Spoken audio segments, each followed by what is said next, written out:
আমরা ইতিমধ্যে যদি একটা কম্পারেটিভ করতে যাই, ইতিমধ্যে আমরা 5টি আসনে আনঅফিসিয়ালি জয়যুক্ত হয়েছি বলে আমরা দেখছি।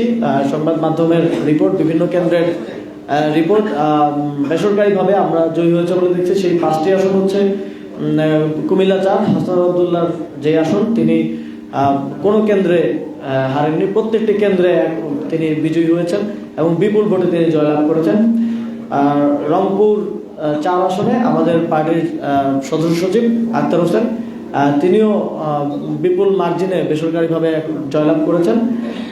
আমাদের নোয়াখালী 6 আসনে হাতিয়ায় আপনারা জানেন আব্দুল হান্নান মাসুদ আমাদের প্রার্থী, তিনিও ভালো ব্যবধানে সেখানে জয়লাভ করছেন। সারাদিন আমরা আপনাদেরকে কনসার্ট জানাচ্ছিলাম, সেই আসনে অনেক সাধারণ ভোটারদেরকে ভোট দিতে দেওয়া হয়নি, কারণ তারা আগেই বুঝতে পারছিলেন যে সেই আসনে আমরা জয়লাভ করবো, সে কারণে প্রার্থীদেরকে সেখানে বাধা দেওয়া হয়েছে ভোট দেওয়ার ক্ষেত্রে।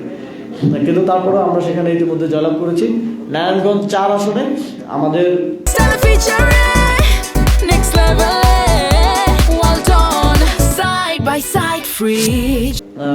প্রার্থী আব্দুল আলমিন, তিনিও ইতিমধ্যে ভালো মার্জিনে এগিয়ে আছেন এবং আর যে কটা কেন্দ্র বাকি আছে সেখানে আমরা বলতে পারি যে তিনি ইতিমধ্যে জয়লাভ করেছেন।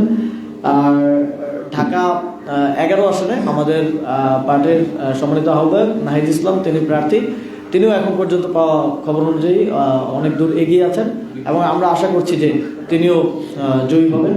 এবং এর বাইরে আমাদের কুড়িগ্রাম 2 আসনে আতিক মুজাহিদ, ঢাকা 8 আসনে নাসিরউদ্দিন পাটোয়ারি, দিনাজপুর 5 আসনে ডক্টর আব্দুল আহাদ, পঞ্চগড় 1 আসনে জনাব সার্জিস আলম, ওনারাও এগিয়ে আছেন এবং খুবই কম্পিটিটিভ হচ্ছে। সেখানে অনেকগুলো কেন্দ্রে এখনো ঘোষণা হয়নি সেখানে।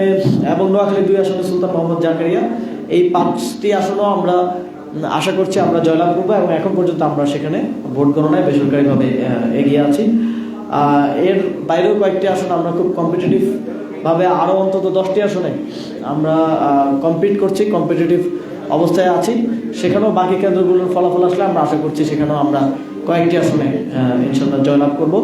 এবং আমাদের এই মুহূর্তে আমরা দেখতে পেয়েছি যে কিছু কেন্দ্রের ফলাফল ঘোষণা হওয়ার পরে এবং সেখানে আমাদের শাপলাকলি এগিয়ে থাকার কারণে আমাদের নেতাকর্মীরা অনেকেই ইতিমধ্যেই ভেবে নিচ্ছেন যে আমরা বিজয় লাভ করেছি, ফলে তারা অন্যান্য কেন্দ্রগুলো থেকে সরে গিয়েছেন বা তারা একটু অসতর্ক হয়েছেন। আমাদের নেতাকর্মীদের প্রতি আমাদের স্পষ্ট নির্দেশনা থাকবে, চূড়ান্ত অফিসিয়াল সরকারি ফলাফল আসা পর্যন্ত আপনাদেরকে কেন্দ্রে অবস্থান করতে হবে এবং কেন্দ্রের ফলাফল শেষ করে কেন্দ্র ত্যাগ করা যাবে না।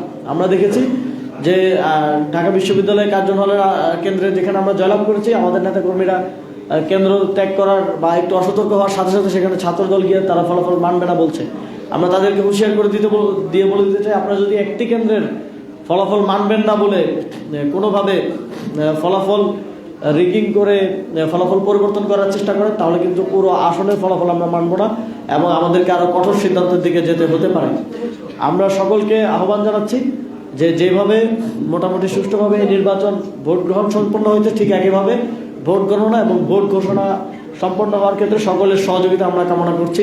যারাই দেখছেন যে তারা হেরে যাচ্ছেন কিংবা কাছাকাছি মার্জিনে পিছিয়ে আছেন, তারা ভোট কারচুপির কিংবা গণনাকে প্রভাবিত করার যে চেষ্টা করছেন, আমরা মনে করছি যে আপনাদের এই ধরনের অবস্থান থেকে সরে আসা উচিত।